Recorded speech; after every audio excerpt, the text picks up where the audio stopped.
This Solar Warlock build is one of the best builds in the game, and it somehow got even better with this season. Now, this build is going to be all about the Sunbracers, and I kind of want to just give a refresher on how to run this and also how I optimized it for Season 22. With the Day 1 raid coming up, I know a lot of Warlocks are going to be taking this into it, so I figured now was the perfect time to get this video out there so you can all save it in your loadouts. Alright, starting off, I think we need to talk about our Sunbracers because this is going to be an integral part to the whole loop of the build. So this has the exotic perk Helium Spirals, increases the duration of solar grenades. Solar melee kills grant unlimited solar energy for a brief time. So the way this exotic is going to work, when you get a powered melee kill, you will proc the Sunbracers Ready buff. Within that time, you have the ability to throw a solar grenade, and then you're going to have 5 seconds of infinite solar grenades. On top of that, the Sunbracers also make the solar grenades last longer, and this becomes very strong for ad clear. Now we're going to be buffing up all our solar grenades by simply taking our aspect Touch of Flame. This essentially just makes all your grenades more effective, but specifically solar grenade increases the linger duration and periodically emits blobs of lava around its perimeter. So now you're getting increased duration from the Sunbracers exotic alongside increased duration from the aspect, but now your solar grenades will also emit these blobs of lava that can do a bunch of extra damage.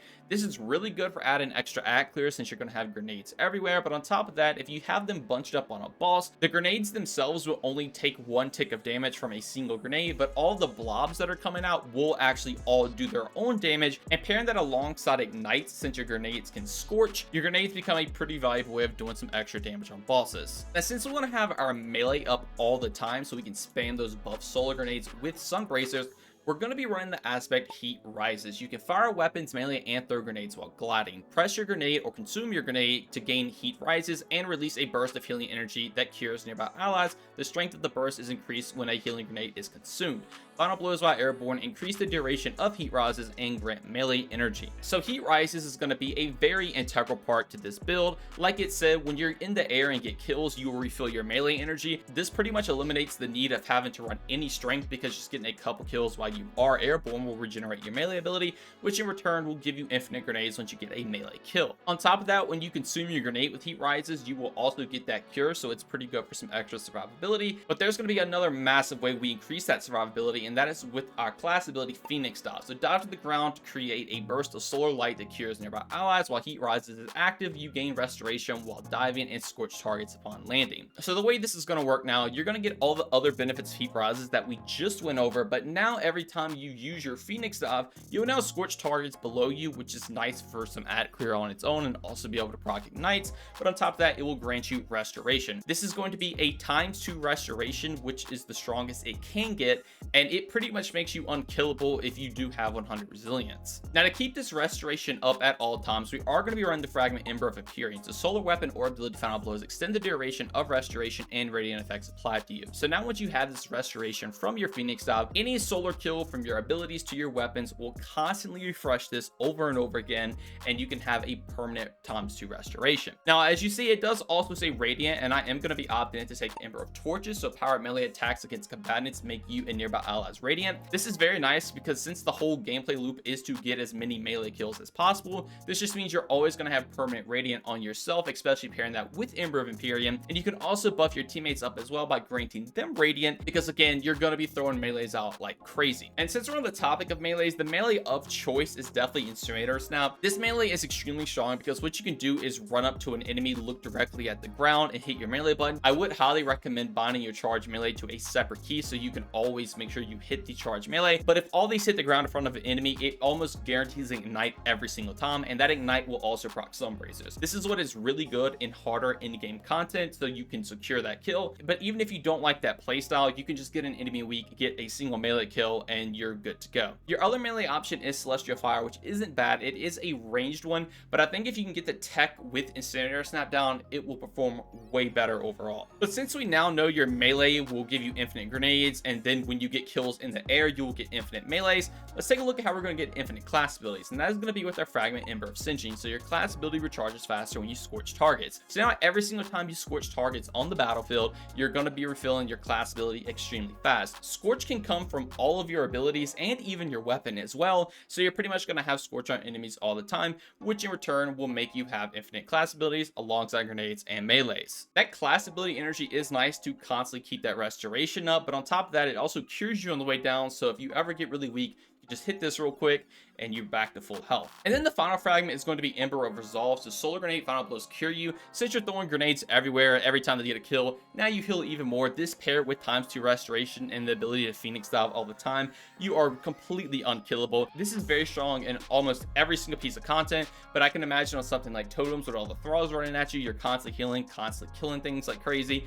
and you're constantly having this Radiant Restoration buff up on you at all times. Now for supers, obviously run Well of Radiance. This is just by far the best super in the game right now. It buffs your team like crazy. It's also going to be really good if you ever just in a very tough situation. You can just maybe throw this down on something like a lamp and you will just be able to kill everything and live. So definitely run Well of Radiance. But that is pretty much the gameplay loop. A tip I like to do is to consume my Solar Grenade, then Phoenix Dive onto an enemy, and then immediately snap the ground, and that will give your Radiant, your Restoration, your Sun Bracers, and everything will be procced, ready to go. Ember of Imperium will be procced on your next kills, and then you can start chaining stuff over and over again like crazy because you're scorching everything, you're getting Heat Roz's procs, and then your Sun Bracers again are refilling your grenade. Now we'll give one extra little tip before we jump into the other stuff in the build, and that is I would highly recommend running Strafe Glide with this. Now obviously every single Warlock always runs Burst Glide, but if you are running Burst Glide with Heat Rises, it does slow you down a bunch when you have Heat Rises proc. I know a lot of people opt in to take Icarus Dash and try to completely remake the build, but I think the benefits you get from Heat Rises and Phoenix Dive is just way too strong as something like a day one scenario to give up on, and that is why I like to run Strafe Glide, because once you have Heat Rises proc, Strafe Glide pretty much acts as Burst Glide, if not a better jump than Burst Glide, and is so much easier to control. Now we'll say without Heat Rises, Strafe Glide feels like actual trash, but for the most part in every single scenario you're gonna have Heat Rises proc at all times. The only times are gonna be in things like jumping puzzles, but then obviously you can just swap back to Burst Glide for that. That is just a tip and a recommendation from me. If you all like Burst Glide, feel free to keep using that. But let's move over into stats. Obviously you want to run 100 resilience, get 30% damage reduction. This pair with all the healing you get with this build, you are just completely unkillable. Now your other stats, it honestly is up to you on what you want to run. I would highly recommend prioritizing armor mods if you can, so don't try to like buff up a crazy stat because the stats don't really matter as much because everything kind of feeds into each other already. So you don't need strength because you have Heat Rises. You're going to get your melee back extremely fast just in a couple kills. Intellect is pretty much a dead stat at this point, plus with some of our armor mods it makes it completely useless. Discipline is also not really that needed because you're getting your melee to get your grenades back anyway, but I like to opt in just to take 100 just in case I don't have a melee or I can't get kills in the air for some reason. I can just have a grenade to throw it if I need to, or proc Heat Rises. So that's why I have it there. I would highly recommend getting to 100 recovery if you could, because recovery is probably going to be your next best stat because this will give you that health regeneration, but you don't really need that since you already have ×2 restoration. But it will further increase your class ability cooldown. But again, you don't even really need that either because of Ember of Singeing. So these are kind of just up to you. The main thing you should prioritize is definitely 100 resilience. And then I would go with recovery and discipline if you can get a triple 100 stat. But again, they're really up to you because they don't really matter too much. Now let's take a look at some weapons with this build, and you want to run all solar weapons with this. Sunshot got a crazy buff. It is extremely strong now, and it's one of the main components that make this build a lot better this season because this thing will just absolutely clear like crazy alongside your solar grenades going everywhere. Apex Predator is one of the best rockets in the game, so obviously if you can get this, I would definitely recommend that. If you don't want to run Sunshot, things like Zalu's Bane, even Callous Mini Tool, you can run something like Yellowhorn. Anything will work. Fixed Odds is also a very nice solar LMG because having all solar weapons will play heavily into our mods. But before we get into those mods, let's take a look at our artifact perks. So we have things like Elemental Orb Solar. So this is essentially just gonna make a solar orb every time you get a kill from time to time. This is not the greatest thing. It is nice to clean up little things, and the solar orb will scorch, which I guess is pretty cool, but this will end up playing to some of our other mods that kind of can help out with it. And one of those mods are going to be communal pickup. So when an ally destroys or picks up your Tangle or Elemental Orb, the Tangle cooldown is reduced by 5 seconds, and you gain bonus damage with weapons matching your subclass for 10 seconds. So if someone manages to pick up your solar orb, you're now just going to get 10 seconds of increased damage for your solar weapons, which is extremely nice. This just further helps keep up that increased damage boost that you want to have on your character at all times. And this is pretty much just a no-brainer to take, especially with some of the other artifact perks, since we are playing it into the elemental orbs. Now next up we have refreshing pickup. So picking up a Tingle or elemental orb grants energy to your least powered ability. Again, kind of another one. If you're making these orbs, you might as well just take this so you can get some extra ability energy. You don't really have to have this since everything kind of chains into each other already, but Obviously, there's a scenario where you don't have something, this can come in handy. Now, the perk I like to take a lot is Monochromatic Maestro. So dealing elemental ability damage increases matching weapon damage, and elemental weapon damage increases matching ability damage. Bonus granted is 10% for 5 seconds. This is extremely nice because obviously you're constantly getting kills with Sunshot, you're constantly getting kills with your solar grenades, you're just going to have a permanent 10% damage increase for your abilities and your weapons at all times, and this will stack with absolutely everything that we're going to go over and that we've already have been over. And then the final perk is Elemental Munitions. So combatant final blows to Tangles or Elemental Orbs have a chance to drop special or heavy ammo. This is nice again because we're playing into those orbs, and this is going to be pretty much a must-have mod in my opinion for day one, because this does proc a lot and you can pretty much just spawn heavy ammo all the time if you have a lot of people making these orbs. But then you even have things like Elemental Fury, so while stunned, champions take bonus damage from your abilities and elemental orbs. So this is just cool because if you stun a champion, now your grenades and everything else does a little bit more damage, so this is definitely one up a slot in as well. Not the main star of the show, but it definitely is a nice little benefit. But now let's jump over into mods, and if you all would like to see an in-depth infographic of this build, be sure to head over to Mobalytics. I will link everything down in the description, and if you would like, you can read along everything over there while I go over it in this video. All right, so starting off with our helmet, I'm going to be taking a Harmonic Scythe. So rapid solo weapon final blows create an orb of power. This is obviously very nice since we're going to get a ton of kills with Sunshot, we get a ton of orbs. This is going to give us armor charge alongside also refilling our super. And next up, we're going to be running Ashes to Asset, so gain bonus super energy on grenade kills. Talking about refilling our super, this mod is extremely strong for that because you're going to throw grenades all the time everywhere, which just means you can spam Well of Radiances on cooldown pretty much. Do not be scared to use your well with this build because I promise you Ashes to Assets will get it back extremely fast. Now I do like to run a heavy ammo finder, so increase the drop chance of all heavy ammo on kill. If you find yourself not needing heavy, you can obviously swap this out for literally anything else. Something like Dynamo could also be pretty good since you're using your Phoenix Dive a lot, so you can get some more super energy.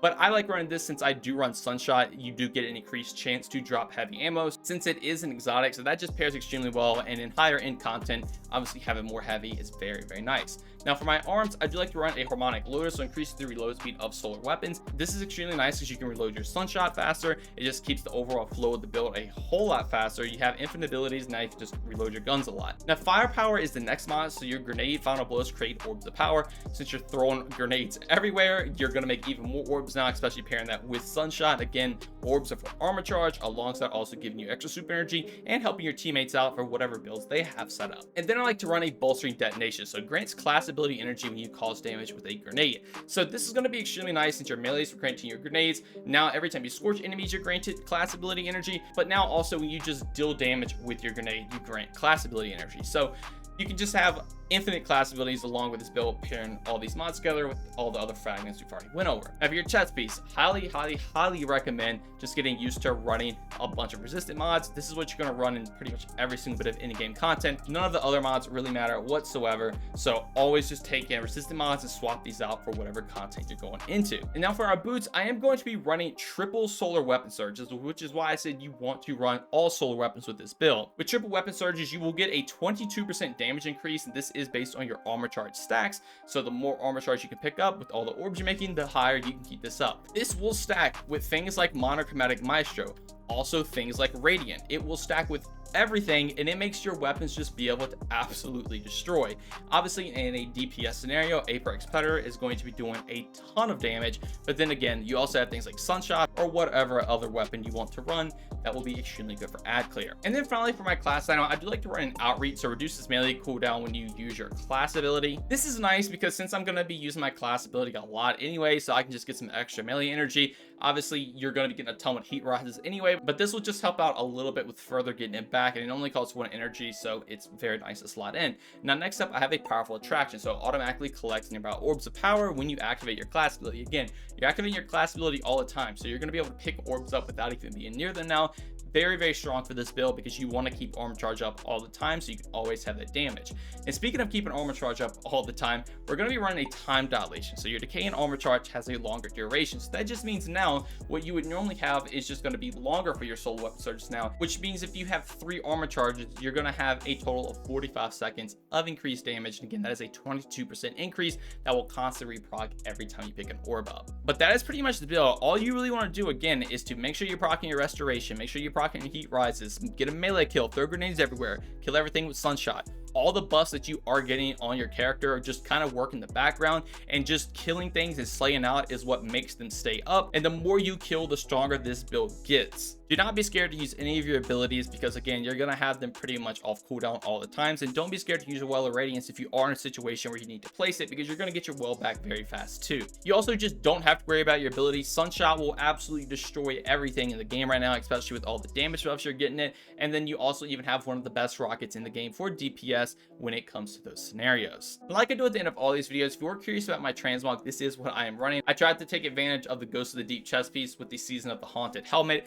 I think it looks very cool. It's got like a solar demonic look, and I took advantage of one of the Sunbracers ornaments. So if you want to make your Warlock look like this, definitely be sure to copy this down. But all right, I think that is going to do it all for me. I really hope this helps you out and gave you a refresher on this build for season 22. This is overall probably the strongest Warlock build in the game right now. You pretty much don't have to run anything else, any content. You're very supportive, you're very offensive, you can buff literally everything, and also have some of the most damage in the game with some of the best weapons in the game. You're probably going to see a lot of Sunbracer Warlocks going into the day one raid. So if you want to take something like this, I really hope this helps you out and set yours up, and definitely let me know how you all enjoy it, or if you've been running something like this in the past anyway. Anyways though, I really hope you all enjoyed and learned something new, and if you did, consider subscribing and dropping a like. All the support from you all seriously does go a long way, and I truly appreciate it. Thank you all so much for all the most recent support on the channel. Thank you all so much for watching this one, and I hope you all have a great day.